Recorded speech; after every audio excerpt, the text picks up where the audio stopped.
All right, we're going to get started here. Ready? I'm Lieutenant Joseph Berg with the Cannon Falls Police Department. Also with me is Chief Jeff McCormick.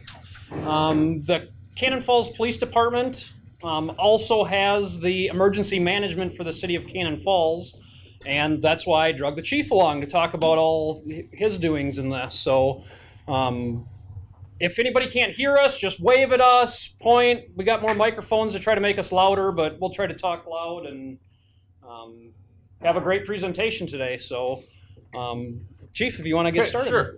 So, if you recall, on September 20th, Cannon Falls experienced a couple of tornadoes. One of the hats I wear is the Emergency Management Director. Most of the time, that just sits off on a shelf. Don't have to worry about it too much. We occasionally get flooding. This, however, was a different type of event. That week, as we start off, it pretty much started off like any other week. There were some warnings. They were predicting it was going to be a wet week ahead. And as the week went on, we just continued to see rainfall coming, more rain. And then as we get into Wednesday, Thursday, now they start predicting, more severe weather. They're still predicting just, rain. Well, by the time we get to the, early morning hours of Wednesday, they're telling us damaging winds, hail, and tornadoes are all in the slight category. Well, we're all from Minnesota or lived here a number of years. How often do we get those warnings? And you think to yourself, yeah, don't have to worry about it. So they were more concerned about flash flood warning. So I was already starting to take a look at this weather front from that side of it. Cannon Falls has experienced a number of floods. I've handled 4 of them since I've been here, and I've got it down pretty good. I know which areas are going to get wet, which areas aren't. We see some surface flooding on the streets, but nothing that can't be dealt with. Well, then we start to see damaging winds and tornadoes ticking up. So that first one was at 6 a.m. This one is about 1 p.m. on Wednesday. They upgrade the area of severe rainfall. And then at Thursday at 5 a.m., again, the tornadoes and the damaging winds are up. From where they were at 6 a.m. on Wednesday. By that afternoon, they were now predicting potentially tornadoes. And as you can see, it's a pretty broad area from north of the Twin Cities all the way down past Decorah, Iowa. But the track of it, kind of the middle of it, looks like, well, it might not be us, but we're still watching it. Then they start putting out their tornado watches. And as you can see, it covered a huge chunk of southern Minnesota. They were predicting winds up to 70 miles an hour. And for us, at 3:30 p.m. on the 20th, they issued out a watch. Then they issued out the warning. Again, this was more focused. Now goes from Nerstrand up through Northfield and across, because they don't know which direction it's going to go, but that's where they predict it's going to start. Penny-sized hail, and at that point they'd already observed a tornado out of this system further to our west. And John, so as we move into it, this is what you guys probably heard.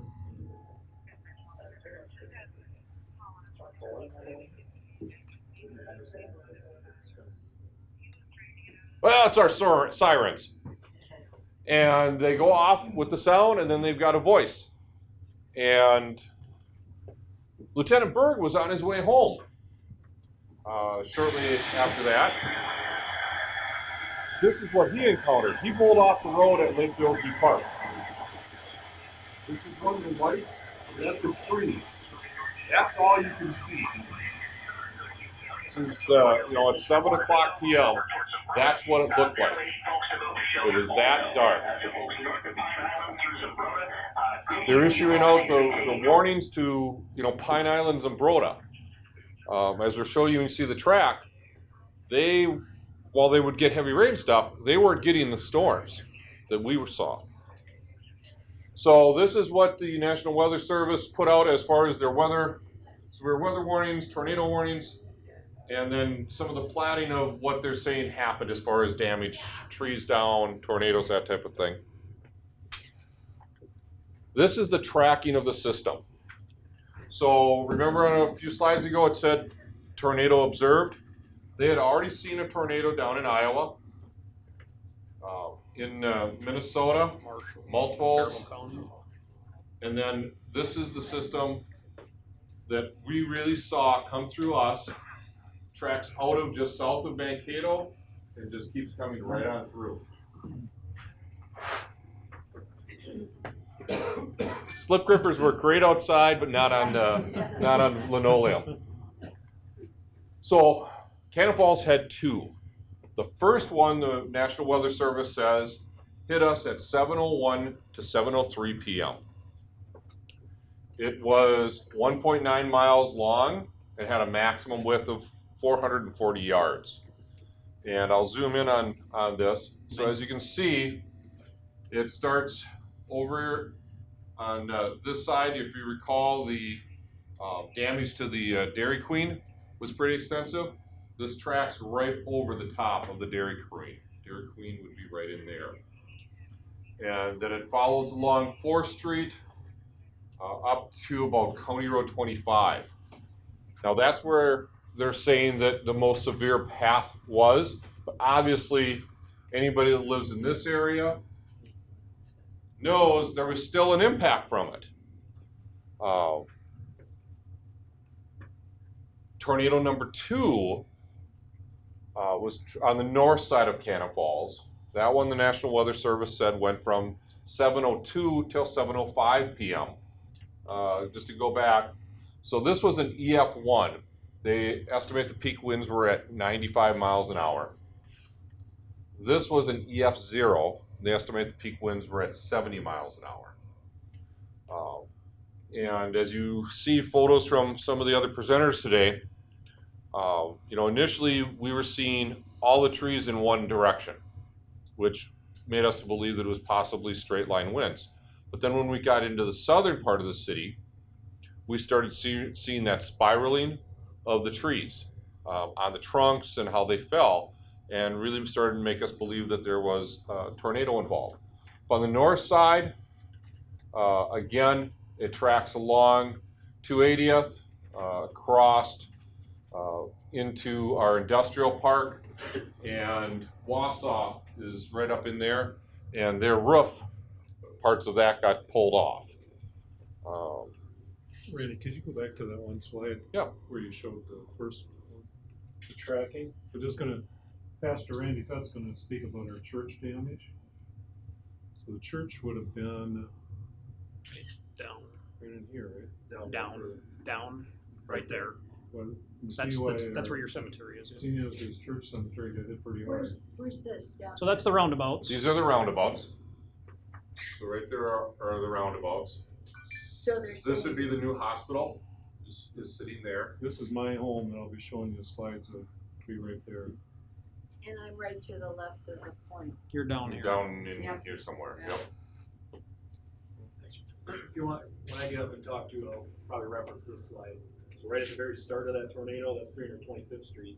That's right where my house is. So I'll reference that when I talk to you. so you want to know Good. that. Okay, good. All right, so let's move forward. So we know that this went through from 7:02 to 7:05. Lieutenant Berg never really made it past Lake Billsby, I'll talk about that. and he turns around and comes back. I was already contacting my officer that was on duty to find out what was the extent of damage, what resources did they need. And so once the storm went through, The sun came back out, the skies got blue, but this is what we encountered. And that would be along First Street at Bill. It was a great photo to kind of show what it left, which were very large mature trees just folded over. And we had that throughout a large chunk of that end of town. Picture of John Birch Park. Those are the backstop fencing, and it just pushed it. There was nothing that hit it. It just the force itself folded those over. And then down at Frontier Ag, one of their buildings collapsed. And I could show lots of photos, but they kind of all look the same after a while. And this would be the Swan Pond. Again, a large tree that had branches ripped off of it, and then the trunk split. Okay, if you click on this one, John. This is a drone footage that somebody posted up on YouTube. But you can kind of see just how those trees were folded over or snapped.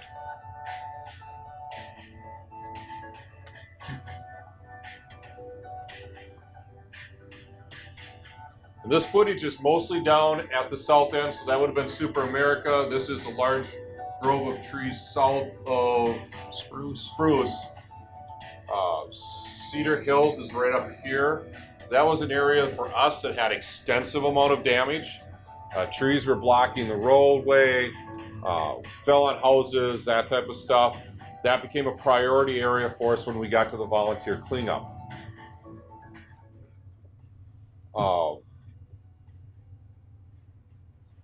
Just a different angle of it, but you can see just how much, impact there was.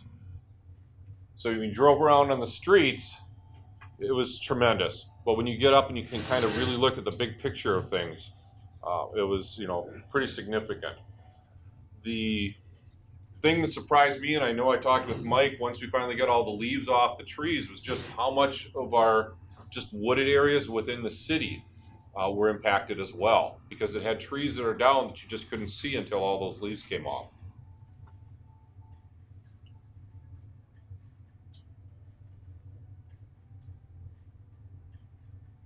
And there's the cemetery.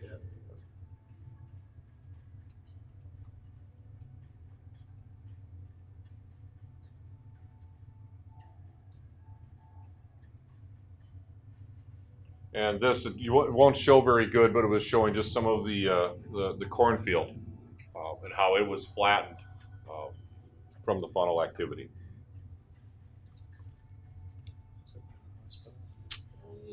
I don't know.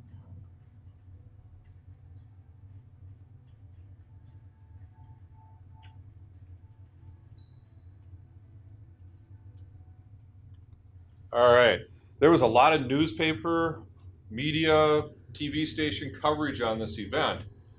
These are just some of the links. Just because of time, I don't think we necessarily need to click through every single one. You probably saw, if you saw any TV channel, the story was pretty much the same. Just the photos of the volunteers and the locations they shot were probably a little different.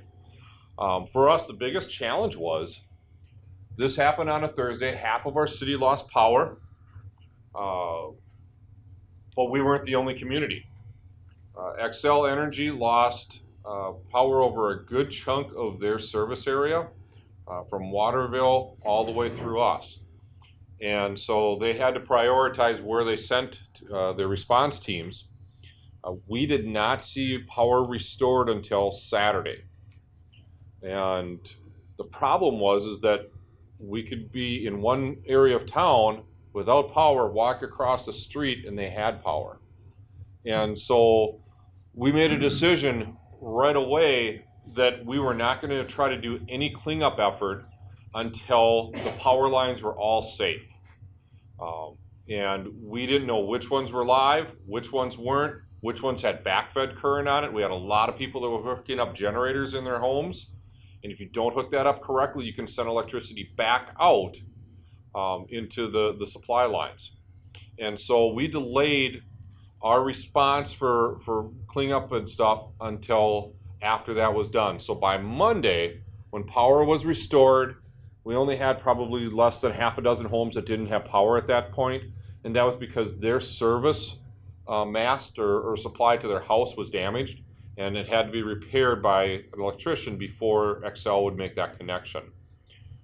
We started making our plans for our volunteer cleanup day. And I was working with the State Homeland Department of Security and Emergency Management. I was working with volunteers and with Mike, and we started to make our plan for that cleanup.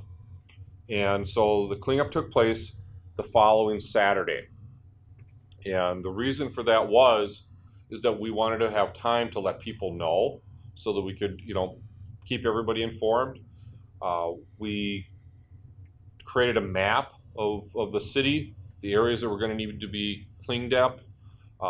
Volunteers, we decided we were going to focus on trying to get the debris that people had pulled out to the curbside cleaned up and removed.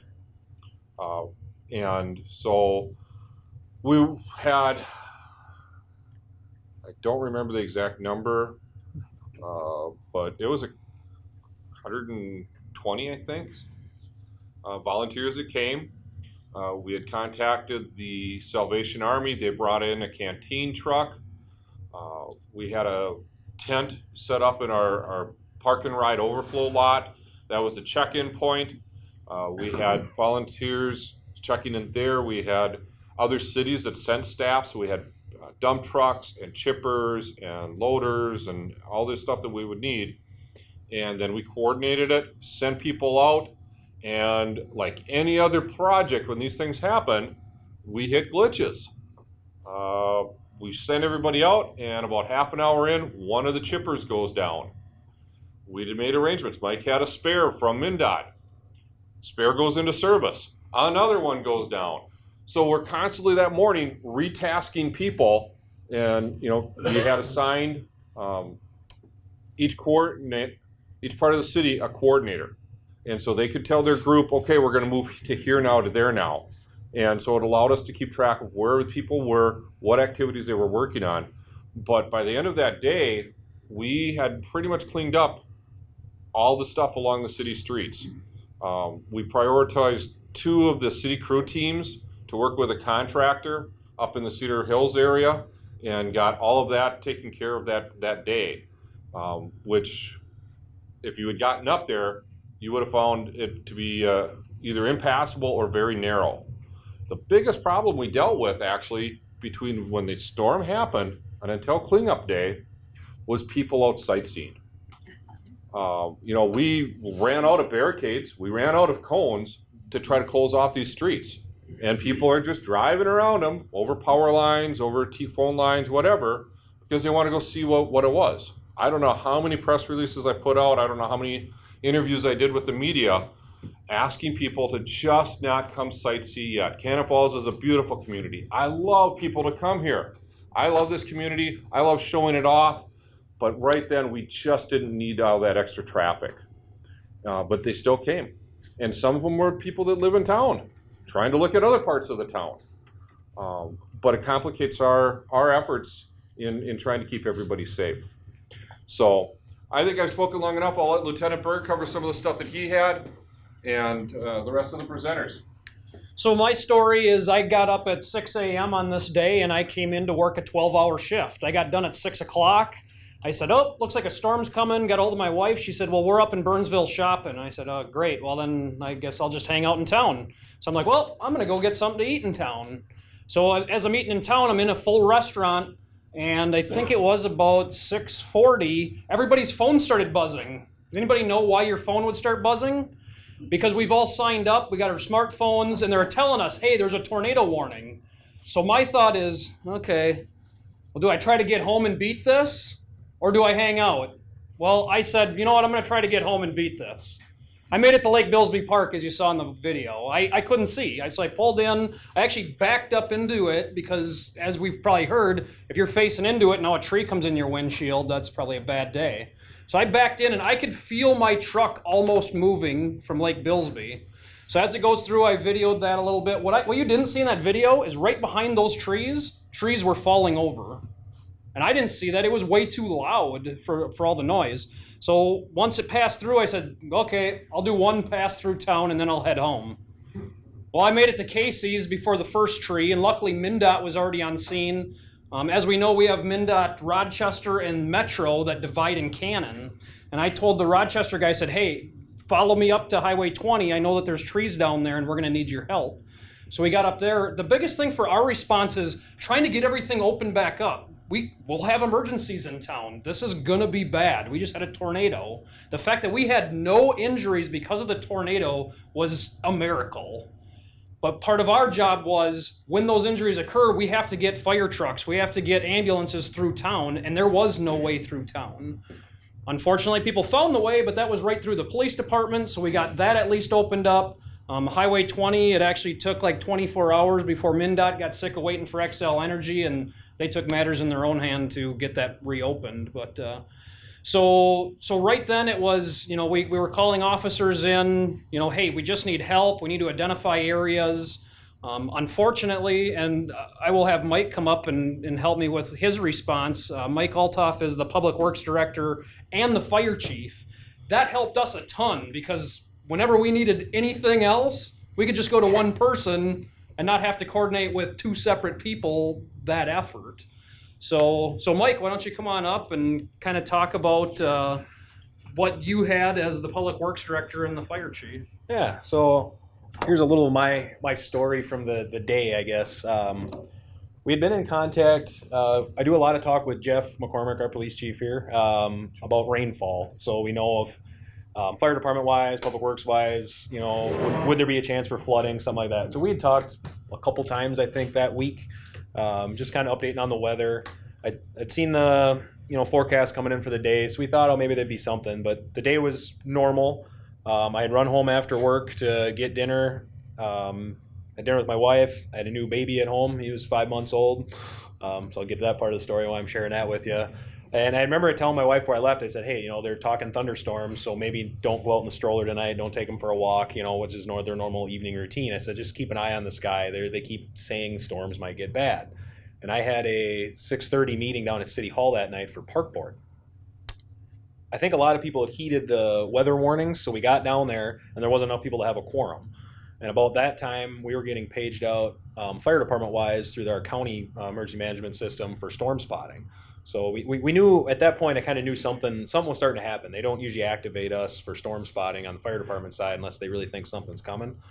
I left the city hall at that point, went down to the fire station. We coordinated 3 different fire trucks we sent out to storm spot, which caused some problems for us later on as well, just because I couldn't get back into town because of the tree damage. So now 3 of my fire trucks were stuck out in the county, and I couldn't get back into the city where I needed them, but we'll get to that part. So at that point in the time, I remember the sky, things were happening quick at that point. You could tell it coming. I remember the sky turning green, and you could just see it. It looked like a wall cloud, but we just didn't really know what was coming out of the west. So I took a minute, called my wife, and just said, hey, why don't you get to the basement? She's like, yeah, we're heading there now. This doesn't seem right. It seems really green, is what she had told me. So if you remember on that slide of the south path of the tornado, it touched down right at 59th Avenue and 325th Street. That's where I live. My house is right there. And so it was pretty stressful for me because she was home alone, first big event with the baby now. They're getting into the basement. We had to hunker down in the fire station. We had taken some people off the street in with the fire station with us just for shelter. And remember, we got the doors closed, and our doors were flexing 6 inches on the fire station to the point we went and hid back behind the fire trucks that were still in the station. And I remember the noise we had there, and we watched some trees go flying by and some branches. And I knew right there, it's like, okay, this is about to be bad. And my first thought then, when it blew through quick, anybody that was in town, all of a sudden that sun came back out. Like 5 minutes later, other than all the damage and no power, you wouldn't have thought a storm had rolled through. It was just a nice peaceful evening all of a sudden. So I stepped outside front of the fire station, could see the damage, just what I could see. I flipped my phone open, I called my wife. She was crying. I explained how loud it was. They say that sound of a freight train. She's like, it literally sounds like a train just went through our house. I don't know what's going on. We don't have power. So I told her just stay in the basement. The only reason I'm sharing that with you is we had to call in 30 firefighters at that time, all that live in the city of Cannon Falls.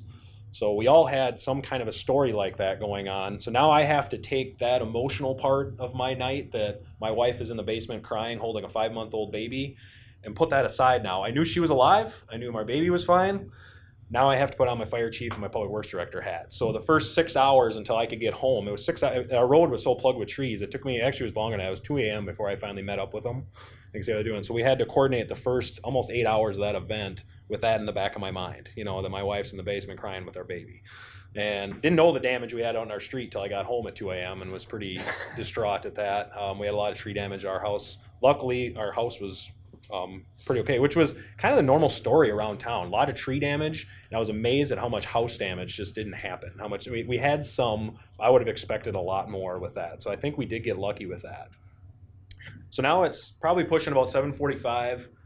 We're starting to get firefighters showing up. They were having a hard time getting in. I had called all 8 of my public works staff. With the power outage, the one thing we have a hard time with public works is keeping the sewer mains flowing. So we have a town that's all in elevation. We don't gravity everything back to our treatment plant. So we rely on about a dozen lift stations all over town that need electricity. They have basins in them, so they work for a while. Every time you flush your toilet, run your water, we're filling those basins up, and then we pump it back into our system to get back to our treatment plant. We have to get it up over the hills and get it back down to where we sit down by the river. So none of that works when the power goes out. So we have a big portable generator that we have to go around with and manually turn all those on so as everyone's running water. So we threw out and Joe did a really good job helping us spread that word, was let's start conserving water around town, because it was helping us keep ahead of that so we could keep our sewer systems flowing. Our water, luckily, was on a different power grid on the north side of town where our wells are run, and our booster stations all have generators built right into them, so they were running. So our water pressure was fine the whole time, and that never had a hiccup through the whole time because we had power at our wells the entire time. So we didn't worry about that so much. It was getting rid of everything everybody still kept using. So you were lucky if you had a gas water heater, you probably still could take a hot shower. The electric people did not, for a few days, but there was still a lot of water use going on that we had to stay ahead of. So we had 4-hour rotations. We had to get to every lift station every 4 hours. So we had our guys doing a continuous about 2-day mission of just circling the town, powering up those lift stations so your guys' sewer wouldn't back up, because we didn't want that to happen on top of everything else we had going on. And then we had a lot of personal help right away just on the street that the public works department on, because there's so many trees down. We were trying to get all of our employees down there so we could get in our loaders, get our chainsaws, and go start trying to open up some of the streets. But they had to chainsaw their way with people, with our citizens helping them to get to public works to do that. So it was probably 8:30 from what I remember my time stamping before I had all of my equipment staffed up. All of our fire trucks were staffed up. And then the 3 fire trucks we had outside of town, luckily we keep saws in all of our fire trucks, but they had to chainsaw their way back into town. So it took them some time too. Joe hit on it already. We had no serious injuries. We had one, like a windshield where someone had some glass in their face that had broken. So we had to get an ambulance out and check them out that night of. Our biggest problem, fire department wise, the night of, were when we had so much rain the week or 2 leading up to the event. The ground was really saturated, so that's why we saw probably half of the trees come down that we did, because they just came up with the root balls and just pulled right out of the ground. I think a lot of those would have stayed standing had we not been so saturated. But when that happened, in our city boulevards, we have all our utilities there, so they pulled the gas lines out with them. So we had 6 incidents in town where we had to have the gas company come, so we had lines blowing in town. So we ended up setting up a command down at the fire station where myself, Chief McCormick was, Lieutenant Berg had showed up to, the mayor showed up to, our EMS chief, and then we pulled Minnesota Energy in, our gas company in town here, with us. And we set up a command right at the fire station. Luckily, we're on a generator down there, as is City Hall and as our treatment plant down there was all in generator. So that stuff all had power that night. So that's why we'll set up usually at that building. And we got the gas leaks taken care of. It took until about 11 o'clock where we could get around. They had to do some digging on some of them to get down because a couple of them were main lines. So they had to get down and pinch those off. We had some gas in some houses we had to investigate. But by then things were starting to quiet down. I think we had one power line maybe on a house that was arcing that they were worried about. We had to do, we had one person trapped in a trailer house. We had to go help out. And then we had a couple oxygen-dependent people in town that their regenerators weren't working and they were low on oxygen. So we helped to relocate a couple people like that night. So not so bad for the first 6 hours of the event. People were showing up in droves with chainsaws wanting to go out and help. As Jeff alluded to, we shut everybody down that night because of the power line mess that we had going on. And then everything kind of got quiet that night. We regrouped with my public works crew about 2 a.m., had our plan for our lift stations to keep that going, checked our plant out. And then I finally went home to meet up with my wife and see what we had going on at our house. Well, 5 a.m., I think we all came back, got about 2 hours of sleep that night. And at 5 a.m., we all came back in and regrouped for the next day. And that was just kind of supporting the town, cleaning up trees best we could, trying to keep roads opened up so we could get Excel in it. Because it was 24 hours after the event before I think Excel could actually make a full loop through town to even assess what they had going on. Saturday before their assessment team got there. Before they really even could get into action. Mostly because for Excel, it was a regional event. It wasn't just Cannon Falls. They feed Faribault and all those other little towns over there. So they gave a presentation and said that this was one of their largest storm responses they've ever had. The most power poles they've ever had to replace in a storm event across the whole region, not just our town. So they gave us a pretty good presentation on that. Things kind of, we thought were starting to quiet down towards the end of the day Saturday. Then the other thing we had to fight or deal with was the nursing home. So they had a fire in their generator at some point on Saturday and lost power. So now we had a nursing home that didn't have power to it.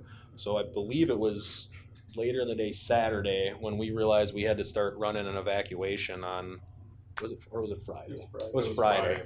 So later in the day Friday was when they had their fire in their generator, lost power, and then we had to evacuate the nursing home. So we got the Red Cross involved and a couple other agencies. Our EMS chief got tasked with that, Tim Melchow. So they got up what they call kind of a task force EMS team got put together. And I think we used 26 other EMS agencies to help us do that. And then that got coordinated out of the high school. So they have a generator over there as well. So we were able to use their building, stage there, and then get all those patients kind of off and done and where they needed to go. So coming into Saturday, or it was even Friday night, then Twin Rivers started to have the problem too. So that's when we realized that Twin Rivers didn't have a generator. Now they've been without power for a day. And we have quite a few elderly residents there, oxygen dependent, things like that. So then they started doing a volunteer evacuation of that. So when that finally wrapped up Saturday morning, we had a pretty long, about 36 hours, with all that going on. I think I actually got sent home somewhere in that Saturday night